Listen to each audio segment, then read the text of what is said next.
Hey guys, today I wanted to walk you through my nutrition plan and strategy for how I handled the bike portion of Ironman Mont Tremblant using the Infinit custom 90 gram fructose fuel blend, and why I found that my strategy really helped based off of learning a few things about how my body functions with carbohydrates and in racing. All right, so one of the number one questions I seem to get from all of you is in regards to nutrition and how to fuel your races and your training. Well, so I figured what I would just do is I actually just got a new shipment of Infinit in today, and I figured what I would do is I would share with you how I fueled the Month Tremblant bike portion of the race. And a couple of things went into kind of how I planned my fueling strategy. And one of the actual main components I used to help kind of plan my fueling strategy was around the fact that I've been having a lot of issues on the bike with getting to this point where I'd hit about 3.5, 4 hours and I would just crash. Like I would 100% feel as though I wanted to fall asleep on the bike. My power would drop out, my heart rate it went from a combination of either skyrocketing or bottoming out and dropping, and just not having able to kind of get going and literally wanting to close my eyes and fall asleep.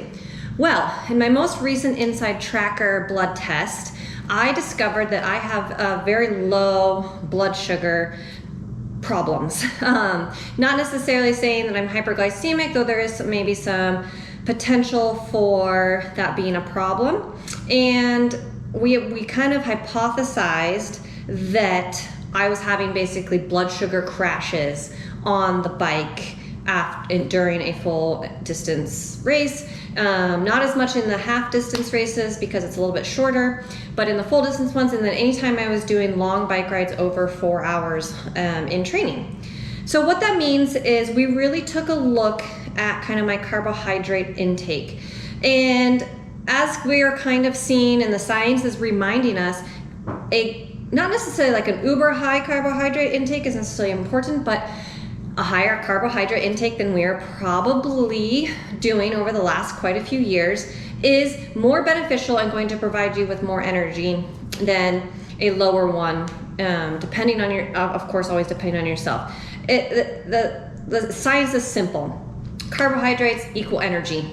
Energy equals power. Energy equals speed. And so you're wanting to maintain that. So what I did was I kind of looked back at all of my races, and I realized that I was trying to just maintain a very steady intake of carbohydrates. And what I decided to do this time around was preload my carbohydrates in the beginning of the bike in order to then kind of premonition the fact that I might have a blood sugar crash come about my hour 3.5 to 4.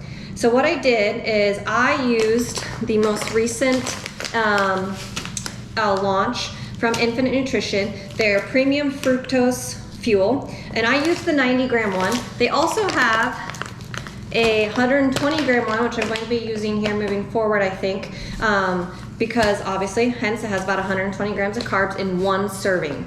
And what you'll see from my plan here is I ended up consuming about 120 grams of carbs an hour approximately. And what I did for the first hour is I did 120 grams in one bottle. And then I also had a gel, which had 30 grams of carbs. So in the first hour, I had 150 grams of carbs. In the second hour, I had one bottle of 120 grams of carbs plus a half of a chew, which so I kind of, when I say that is like, I just had like half of a packet of it. And what that equaled out to was approximately 140 grams of carbs. So in those first 2 hours, I had the most amount of carbohydrates I'd have for the entire day. Then the rest of it, I had about 90 to 100 grams of carbs every hour through the whole 5 hours. Okay. And this really helped to ensure that I had like a really steady energy throughout the entire time frame. And it was a game changer for me and how I did that. So how I kind of organized this was I had space for 2 bottles on my bike. And I filled 2 bottles on my bike in the bottle cages, and I had water in my Aero bottle. Then what I did is I actually ended up putting a bottle down the front of my jersey. Worked out nicely because that is technically a fairing, which allows you to be a little bit more aero. Weirdly enough, I think I noticed it. I didn't really, I could tell a little bit difference in my speed the time that I took it out and the time I didn't. But really what it came down to is the main reason is special personal needs was not till about mile 60. And I knew I could not get to mile 60 with only 2 bottles of calories based off of the fact that I wanted to be consuming about 1 bottle an hour of about 100 to 120 grams of carbs. So I went through the first 3 hours with all 3 bottles at personal needs. I grabbed 3 more bottles to kind of finish out the rest of my time frame. And it worked out really, really great. It was allowed me to, I didn't have a single blood sugar crash, no stomach issues. I stayed present and alert the entire time, as well as was able to kind of manage and then have energy enough for the run. Okay, and I really think a lot of this has to do with the fact that I did take in more carbohydrates. This was the most amount of carbohydrates I've ever taken in a race before, and it was, I believe, a huge game changer. Again, I used this guy, and so what it is, just so are some numbers for you, what you're seeing is it was about 400 calories, around 120 grams of carbs, and I had 50 milligrams of caffeine in these. So in all of my drinks, I had about 50 to 100 milligrams of caffeine, which is probably why I didn't sleep well the night afterwards. But caffeine really is, for me, as someone who has a tendency to get really kind of fatigued out there and kind of have like brain fog from like my blood sugar kind of dipping, it really helped to kind of keep that brain fog from disappearing. So when you're really thinking about creating your nutrition plan, you have to really look at more than just, hey, how many carbohydrates am I getting? That's the number one piece. You have to start with that piece. And I recommend, to a lot of my athletes that you're having any minimum of 90 to 100 grams of carbohydrates an hour. Now, for some athletes, that can kind of depend on the intensity that you're riding at. But the key piece with that is you have to remember that even say your threshold is only 140 watts on the bike, but in a race, you're holding 100 to 110. You're riding at an extremely high threshold for you, which means you are riding at a very high intensity for you. When you ride at a high intensity or train or perform at a high intensity, you actually burn through glycogen at a faster rate, which means you need to replenish with carbohydrates at a faster rate or higher rate.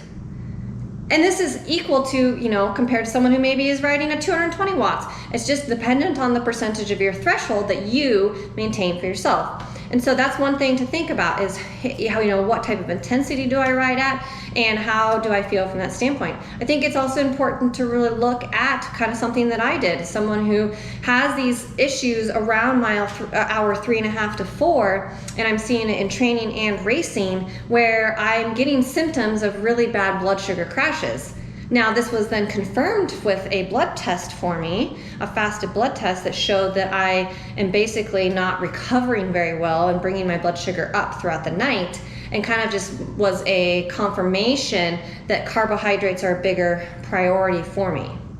So there's a lot of pieces that go into how you plan structure your nutrition strategy, but it's a really important one. And I just wanted to share with you guys kind of how I structured that. So again, just recap here, I ended up going through 6 bottles of nutrition. I refilled my Aero bottle with water about every other aid station. It wasn't very hot, so I didn't really need to kind of refill from those standpoints. And I ended up taking a total of 2 gels and half of a chew throughout the entire time frame to kind of help get in a few more calories without overloading and over concentrating my drink mixture, which is something you want to be cautious about. and I had no cramping, no muscular distress, and was able to stay awake the whole time, which was a huge benefit and a huge bonus for me.